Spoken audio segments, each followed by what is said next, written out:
about President Trump's no taxes on tips, no taxes on overtime.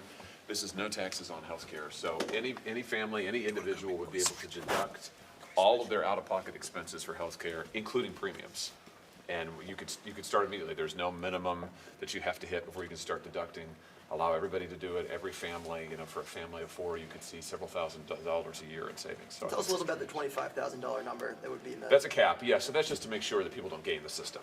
So listen, if you look at the data, people who pay the most in out-of-pocket expenses, the people who pay the top 1% in out-of-pocket expenses, that tends to be about $25,000, and that's a gobble money. So this would say above $25,000, you can't deduct that anymore, but that's basically just a fraud provision. We don't want people saying, well, I'm not going to buy it. It would be rich people saying, I'm not going to buy any insurance, I'll just deduct everything. This would discourage And them. have you spoken to leadership yet about this? I have, and I've made a strong argument, and I'm going to continue to make that argument, to allow people to deduct all of these expenses. I mean, and listen, this is not a substitute for doing something on premiums. I want to be really clear on that. This needs to work in conjunction with a solution on premiums. But I think in terms of reducing the cost of healthcare, if you said there's going to be no taxes on any medical expenses, boy, that would help people immediately.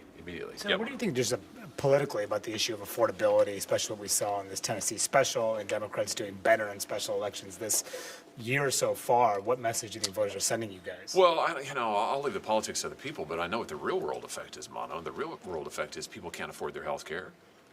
They still can't afford groceries. They're having trouble paying for gas, rent. I mean, you name it.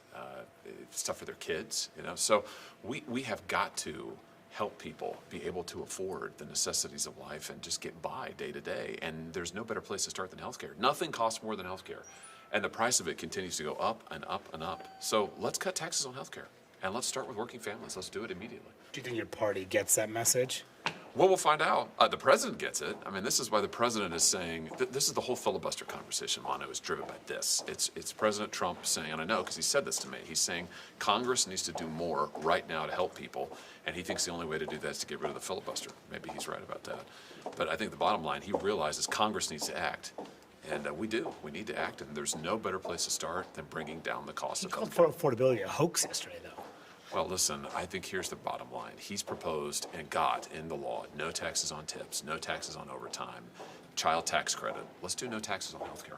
Senator, on the Venezuelan boat strike, Yes. what sort of oversight do you think that Congress needs to be doing on that issue? I assume, Emily, that the committees of jurisdiction, I'm not on either of the committees of jurisdiction or any of the committees of jurisdiction. There may be 3 or so in the Senate. I'm not on those, but I assume that they'll do their normal oversight, as they should. I mean, listen, we do oversight all the time. I have oversight of the FBI. Just because the FBI is now run by a Republican appointee doesn't mean we don't do oversight. So I'm sure there'll be oversight. And I heard the Secretary's comments, or I saw clips of them yesterday from the cabinet meeting. It doesn't sound to me like he's reticent at all. He's not hiding from, he went into fairly elaborate detail. I don't know who asked the question, maybe one of you here.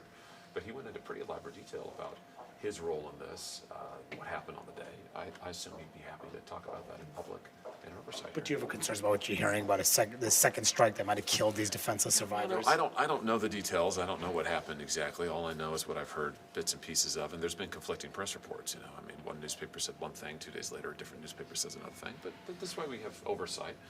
And I'm sure the Pentagon would be happy to. I mean, as I said, I heard the Secretary yesterday. He didn't sound very defensive to me. He said, listen, here's the deal.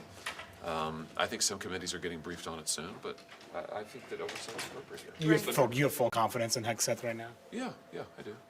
Realistically, come next week, what do you think these votes are actually going to be? Is this just going to be a showboat exercise? I don't know the answer to that. I think we don't know yet. We're having a hearing right here behind me on healthcare affordability, trying to reach some sort of a consensus. I can tell you this, that we've got to do something on the cost of premiums. We absolutely must do something. In my state, we're seeing the cost go up by 50, 60%. 24 million Americans buy their health care on a state exchange.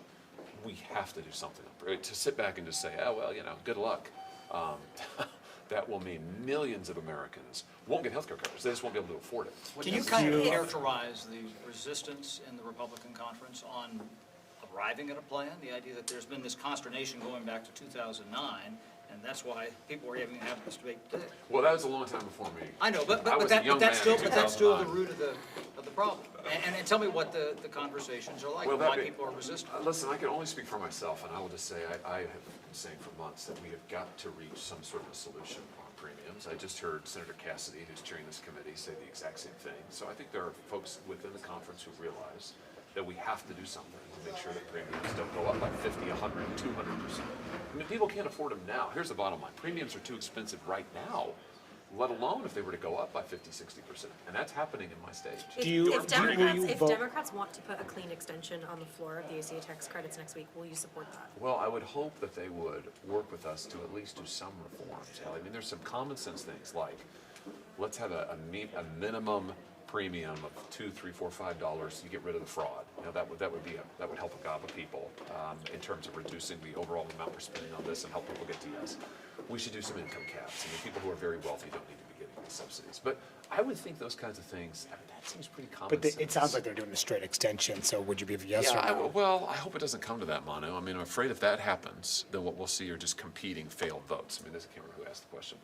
You know, where you'll see the Democrats and do like a multi-year extension with no changes. That will, I can tell you, there are not 60 votes for that. Right, and where would we be on that? Well, I would hope that we wouldn't get to that. I mean, it's going to be hard to vote for something that doesn't make any changes, that allows rich people to get these subsidies, that preserves all the fraud. I mean, but there's no reason to do that, though. I mean, I think that we can get to a shared solution here. But the clock is ticking. I mean, people are already paying the increased premiums. We've got to move quickly. What do you say to Schumer and Jeffries who say the Republicans have no plan? Well, you know, here's the deal. Maybe it's time for the leaders, the four corners, who don't seem to have a whole lot to do these days. Maybe they ought to all get in a room and actually hammer out a deal. I mean, how about that? We've got 10 days here. So maybe, you know, Schumer, Jeffries, and Johnson and Thune ought to actually sit down together and talk. What a concept. I mean, I don't know when the last time they had a four corners meeting was. Maybe you all know. But I don't think it ever happened during the government shutdown. I mean, they were elected to these jobs. This is what the job is. So I would just urge them, why don't you guys sit down together, stop tweeting at each other, and sit down in a room, face to face, and why don't you hammer something out? That would be good for everybody. And I bet the president would welcome it. So let's see. All right, thank you guys. Appreciate the time. Thanks for